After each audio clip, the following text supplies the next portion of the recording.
Selamat pagi. Assalamualaikum warahmatullahi wabarakatuh. Waalaikumsalam warahmatullahi wabarakatuh. Bapak Ibu sekalian, dalam pembahasan yang lalu kita sudah membahas banyak tentang bahaya minyak trans, kolesterol, trigliserida, tetapi tampaknya tidak hanya masalah lemak saja yang perlu diperhatikan dalam menjaga kesehatan kita, tetapi juga fruktosa yang ternyata lebih berisiko terhadap jantung dan pembuluh darah kita. Jadi kita tidak hanya melihat kolesterol, minyak trans, atau trigliserida saja, tetapi juga fruktosa. Semoga Prof. Erdi ada. Ya, jadi benar sebenarnya memang selain nutrisi kita juga perlu olahraga. Tapi bukan hanya kalori yang dikeluarkan, tapi juga bagaimana metabolisme di dalam tubuh. Sedangkan kalau yang fruktos tadi itu yang hati-hati. Jadi kita jangan sampai perangah hanya cuma ngomongin masalah lemak, padahal fruktosnya dietnya sangat tinggi dan itu sangat berbahaya. Penelitian saya kebetulan saya mencekok si tikus dengan high fructose diet dan kolesterol cuma sedikit, cuma 10%. Itu dalam 3 bulan pencekokan, berarti 12 minggu, itu trigliseridanya naik sampai 3-4 kali lipat dari normal. Dan terjadi plak di beberapa tempat. Jadi hasilnya tidak hanya trigliserida yang naik, tapi juga hiperglikemia, juga terjadi obesitas, dan semua gejala itu menjadi sindroma metabolik yang sulit sekali diobati. Silakan. Ya, trigliserid saya itu bandel sekali. Tapi di sisi lain saya juga suka sekali makan buah. Apakah itu berkontribusi kepada trigliserid yang tinggi? Ya. Bagaimana memilih buah yang aman untuk saya? Ya, sebenarnya ya boleh terus. Gula darah saya juga tinggi. Ya, memang kondisi sekarang ini kita banyak makan buah itu mengandung fruktos, kan dari fruit ya, jadi fruktosa. Sudah ada penelitian juga kalau dia dibuat jus, maka partikel serat tadi menjadi halus. Dan tadinya fruktosa yang sebagian tidak diserap karena terganggu oleh serat yang ada dalam buah, akhirnya terserap semuanya. Karena itu kita biasakan memakan buah jangan di jus, dimakan masih potongan aja. Jadi kalau buah potong, maka seratnya masih cukup banyak dan cukup panjang, itu mencegah absorpsi dari fruktos. Jadi itu, dan juga jumlahnya memang dibatasi. Contoh saja kurma itu paling tinggi fruktosanya. Kita cuma diajarkan boleh 3-5 saja ya, 7 aja udah kelebihan.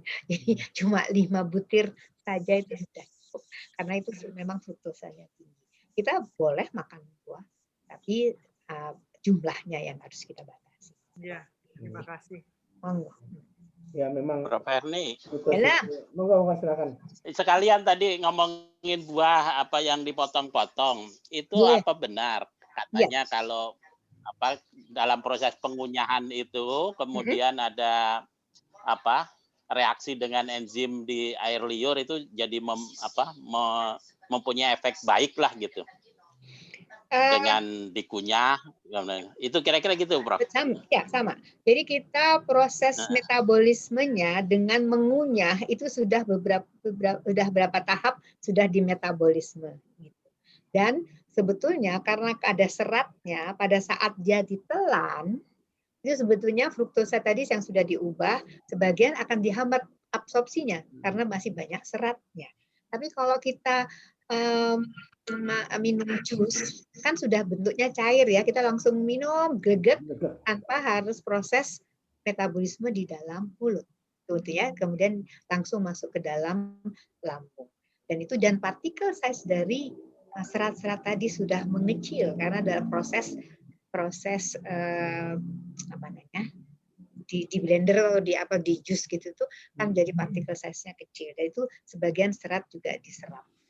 Jadi fruktosa akan juga mudah diabsorpsi. Dan itu yang harusnya kita juga cuma berapa persennya kemarin saya tanyakan juga dia belum punya data, tapi sebagian besar memang paling baik kalau tidak dibuat jus, tapi lebih dibuat dalam bentuk buah.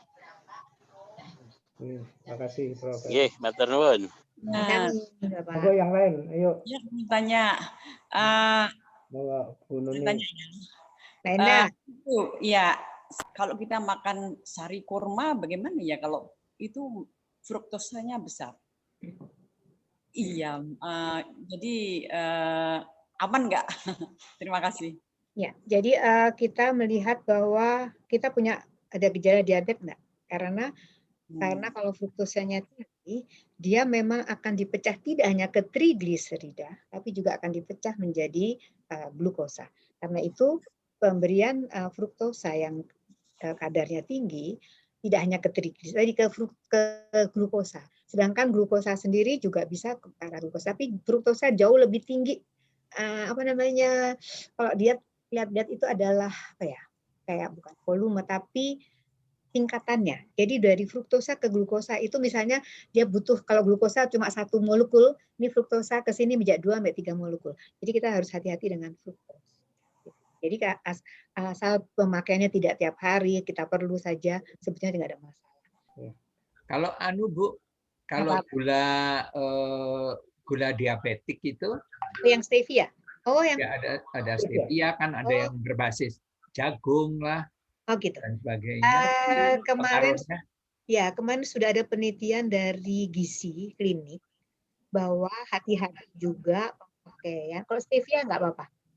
Stevia kan dia mengandung glukosa yang 6 kali sampai berapa kali lebih manis ya. Tapi kadar glukosanya atau indeks glikemiknya rendah. Jadi beda dengan kita makan gula biasa.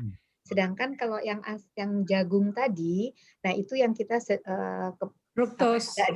Itu ada fruktos ya, jadi ada fruktosnya juga, dan juga siklamat kan siklamat juga yang dipakai untuk menyebabkan dia rasa manis ya. Dan itu ternyata hasil penelitian gizi klinik menyebutkan bahwa pengonsumsi yang obat untuk pemanis untuk diabetes itu ternyata banyak orang menimbulkan kembung. Karena metabolisme dari si siklamat itu menyebabkan banyak gas. Jadi orangnya jadi tidak enak. Jadi itu kita juga harus tanyakan apakah mereka yang mengonsumsi gula diabetes itu nyaman nggak perutnya gitu ya. Karena kalau kembung kan juga tidak enak rasanya. Iya. Terima kasih, Prof. Sami-sami saya. Terima kasih Bapak Ibu sekalian. Terima kasih. Terima kasih Pak Singgi, terima kasih Prof, terima kasih Bu Rafi, terima kasih Bapak Ibu.